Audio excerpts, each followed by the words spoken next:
नमस्कार, प्रणाम आप सबके। आज हम यहाँ अयोध्या में बानी और अयोध्या के पावन भूमि और ओकर एक बहुत ही खूबसूरत लोकेशन जहाँ पे जो अयोध्या के पहचान है एक तरीका से राम के पौड़ी पर बानी। एक तो फिल्म के शूटिंग हमने के यहाँ कर रहा बानी जा और ओकरे शूटिंग के दौरान ही आइल बानी। बहुत दिन के बाद रउआ लोग के बीच में लाइव भइल बानी हम।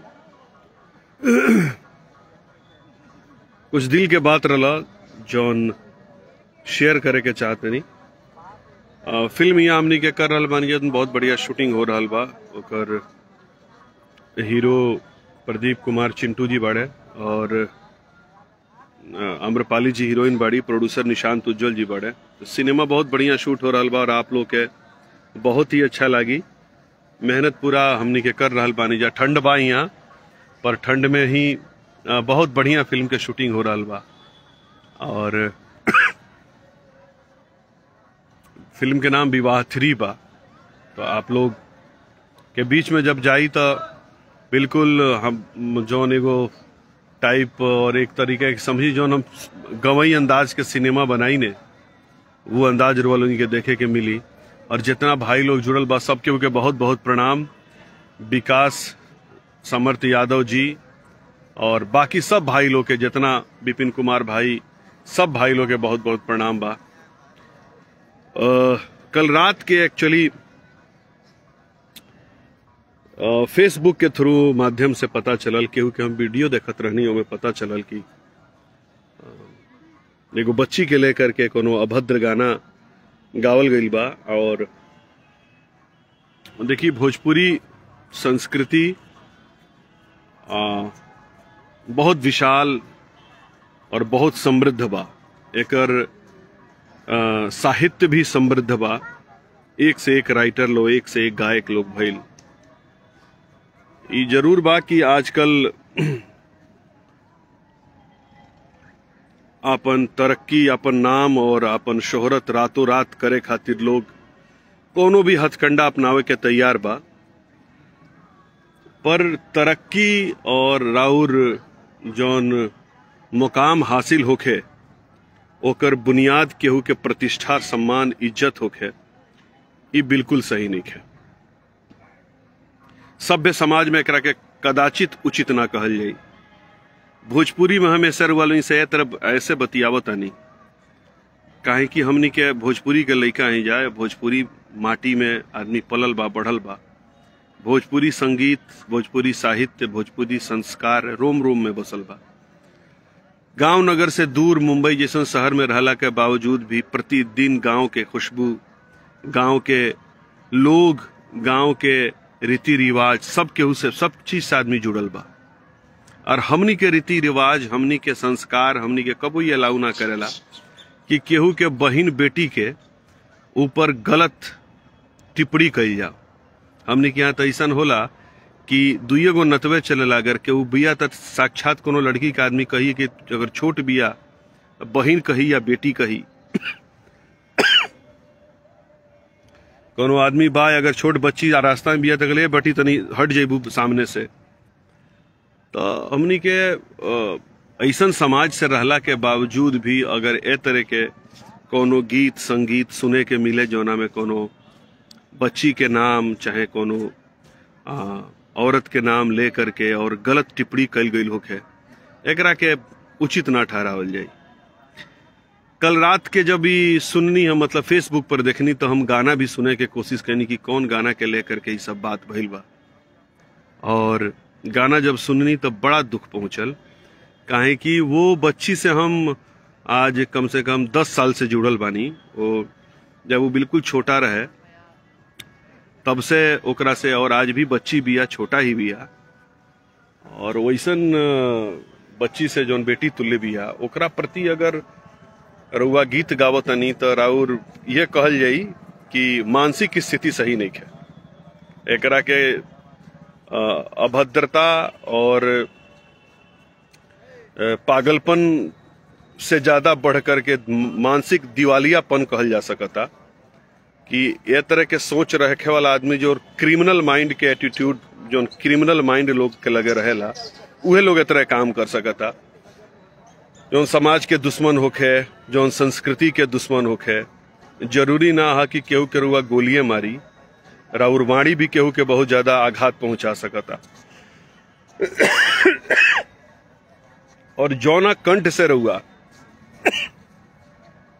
सरस्वती का आशीर्वाद से गीत गावे के चाही, ओ कंठ से रुआ गारी गा रहल बानी, भगवती देख रहल बाड़ी। और जहां तक हमरा लागता कि वो दिन दूर ना रही जब भगवती रुआ गला से जे भी गौले बा, हम जानत नहीं कि वो आदमी के, पर भगवती गला से सुर छीन ली है, लूर छीन ली है, सहूर छीन ली है। और नामे कह के का पैबा बाबू जब तू अपना महतारी बाप और गांव समाज के सामने मुंह देखावे के लायक ना रहबो। बहुत आघात पहुंचल बात से। आज खेसारी जी की बेटी के लेके बात गौले बड़े, काल केहू के भी बेटी के लेके गा सकता रहे। उनका जकरा मन में आई, खेसारी लाल यादव अपन नाम बहुत मेहनत, बहुत संघर्ष और बहुत कठिन परिश्रम से अपन नाम बनोले बड़े। लोग अगर सोचे कि उतना बड़का नाम ओकरा के गरिया के हम बना ले तो संभव नहीं है। बनावल बनावे के बाद उतने मेहनत करा, उतने ज्यादा अपने आप के तपावो, उतने संघर्ष करो। 24 घंटा में से 18 घंटा, 19 घंटा, 20 घंटा मेहनत करा, तब तोहरो फल प्राप्त हुई। तो तू केहू के गरिया के, केहू के बेटी बहन के बारे में गलत टिप्पणी करके और नाम बनैब तो नाम कोनो काम के तरह ना रह जाई। और एक दिन ऐसा आई कि सब कुछ पौला के बावजूद भी तू ऐसा जगह पर खड़ा रह, तारा लागी जैसे कि जिंदगी हमरा के कहाँ लेके चल आई। कंठ भगवती सरस्वती दिले बड़ी तरह के गीत गावे के, आ ओ कंठ से तू गारी गावो तारा, ओ कंठ से तू शब्द नहीं के हमरा लगे तार भर्त्सना करे के, तारा के का कहीं। अब हम शब्द सभ्य समाज के हिसाब से मुंह में तो आवता गारिये तारा प्रति बाबू, पर काहे कि वो बचिया जोना के बारे में तू गौले बड़ो, वो जब ओकरा घरे जाई जेला तो दौड़ के आके चाचा जी कह के गोड़ छुए ले और आशीर्वाद प्राप्त करे ले। और वो परिवार के तारा वो इतना संस्कारी हो सन कि बेटा होके चाहे खेसारी के, चाहे खेसारी होकस, चाहे उनकर पत्नी होके, उनकर बाबूजी होकस, उनकर माई होकस, सब केहू से आदमी जुड़ल बा, सब केहू से नाता बा, रिश्ता बा। आ वो इतना संस्कारी बाड़ा सन कि अगर तू एक बेर चल जीब तो चुल्लू भर पानी में डूब के मर जीब कि हे बचिया के बारे में हम कहले रहनी है। जहिया तारा सामने पड़ी या गोड़ छू के अगर गोड़ लाग के कहे कि चाचा जी काहे हमरा के प्रति गौले बनी, तहिया तारा तो चुल्लू भर पानी तारा ना मिली डूब के मरे खातिर।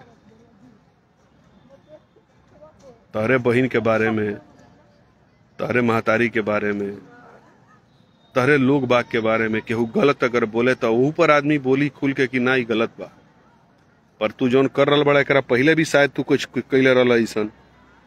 आज पूरा खुशी बा हमरा ये बात के कि हमार जौन भोजपुरी समाज के लोग, गायक लोग बा, काहे कि देखी डायरेक्टर तो हम बानी, नो डाउट, एवरा फिल्म के डायरेक्शन करता नहीं, पर डायरेक्शन के अलावा भी संगीत से नाता रहल बा। गीत भी गाइले हम, और गीत गैला के अलावा संगीत देनी सिनेमा में, तो संगीत से जुड़ल जितना लोग भाव के प्रति एगो दिल में, हृदय में प्रेम बा। और ऐसन लोग जो दिल में जगह रखता, वो सब लोग मिल करके और ये मुद्दा पर आके आज चाहे पवन जी होखस, चाहे राकेश जी होखस, चाहे जे भी बा, आपन आपन मत रखलस और बात के भर्त्सना कैलस, ये बात के उ सिरा से खंडित कैलस कि ना ये जोन गायक बा तो गलत कैले बा। एकर बहुत सम्मान करतनी हमें बात के।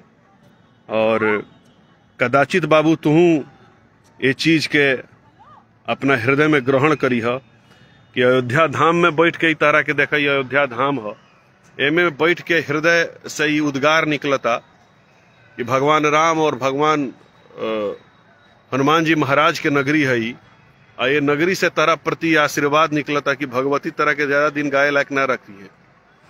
हनुमान जी महाराज तारा ऊपर कृपा बरसई है और उनकर कृपा गदा के रूप में बरसी, और जब कृपा बरसी तो कहीं के ना रहब तू, फिर बरसी ही खाली।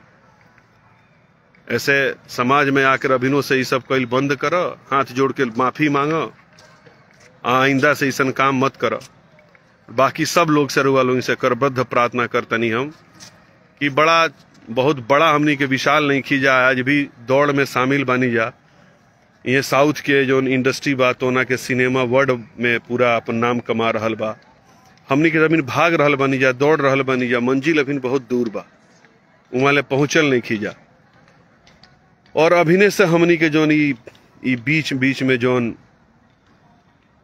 का कहल जी एकरा गंदगी जोन बड़ा सनी कीड़ा नाली के कीड़ा ई उपज जाता रसन, जोन एकनी के पोटास डाल के मुआवला के जरूरत बा, एकनी खतर हुआ DDT के जोन छिड़काव होला उ कैला के जरूरत बा कि ऐसा कीड़ा ना उपजसन।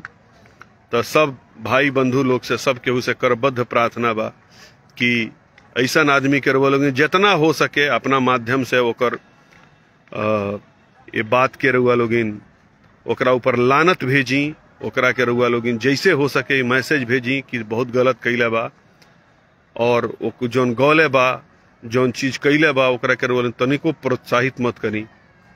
और जे भी भाई बंधु एकरा के हमारा फेसबुक लाइव के सुन रहल बा, सबके उसे प्रार्थना बा कि सम्मान करी, अपना महतारी बहन के सम्मान करी, अपना बाप पितिया के सम्मान करी।